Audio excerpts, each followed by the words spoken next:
இந்த தீய சக்தி, ஊழல் சக்தி இதெல்லாம் ஏன் சொல்கிறோம், எதுக்கு சொல்கிறோம், யாரை சொல்கிறோன்றதெல்லாம் மக்களுக்கு தெளிவாக தெரியும்.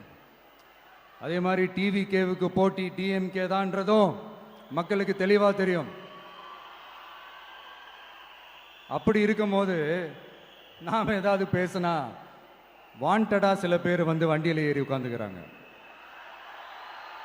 ஆமாம், வாண்டடாக சில பேர் வண்டியில் ஏறி உட்காந்துக்கிட்டு குரல் கொடுக்குறாங்க. சீரியஸாக ஒரு போட்டி நடந்துக்கிட்டு இருக்கும் போது இங்கே காமெடிக்கெல்லாம் இடம் இல்லை பாஸ். இதெல்லாம் மக்களுக்கு தெளிவாக தெரியும். இந்த நேரத்தில் ஒரு சீரியஸ் கேள்வியை இன்னைக்கு இருக்கிற மிகப்பெரிய அரசியல்வாதிங்க கிட்ட கேட்கணும்னு நான் நினைக்கிறேன். நீங்க அரசியலுக்கு வர்றதுக்கு முன்னாடி உங்ககிட்ட இருந்த சொத்து எவ்வளோ? அரசியலுக்கு வந்ததுக்கு அப்புறம் இன்னைக்கு உங்ககிட்ட இருக்கிற சொத்து எவ்வளோ? அதை ஓப்பனா டிக்ளேர் பண்ண முடியுமா? அப்படி வந்த காசெல்லாம் என்னென்ன தொழில் செஞ்சு வந்துச்சு, என்ன வேலை செஞ்சு வந்துச்சு, உண்மையிலே நீங்க உழைச்சி சம்பாதிச்ச காசா இல்ல ஆட்சி அதிகாரத்துக்கு வந்ததுக்கு அப்புறம் ஆட்டைய போட்ட காசா? இதெல்லாம் ஓப்பனா டிக்ளேர் பண்ண முடியுமா?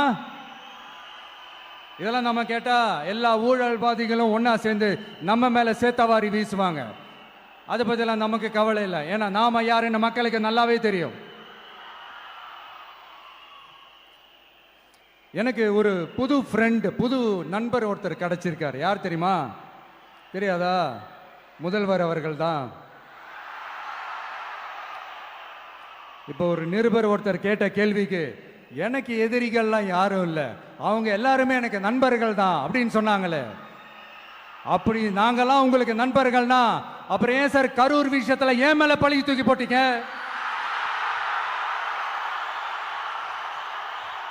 உங்களுக்கு மனசாட்சின்னு ஒண்ணு இருந்தா அப்படி பேசிருப்பீங்களா?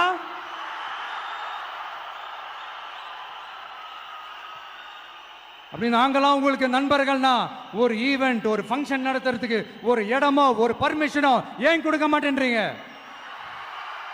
எல்லாத்தையும் நீங்களே பண்ணிட்டு போற போக்கில் அப்படியே பொய்களா அடிச்சு விட்டுக்கிட்டு இருக்கீங்க. உங்களோட உண்மையான நண்பர்கள் யாருன்னு சொல்லட்டுமா? லஞ்சம், ஊழல், அரசியல் ஆதாயம், இதெல்லாம் தான் உங்களோட உண்மையான நண்பர்கள். பர்சனலா நீங்க எப்படி வேணா இருந்துக்கங்க சார், நமக்கு அதை பத்தி கவலை இல்லை, நமக்கு அது அவசியமும் இல்லை. ஆனா உங்க ஆட்சி தான் தப்பான ஆட்சி, தமிழ்நாட்டுக்கு தேவையில்லாத ஆட்சி.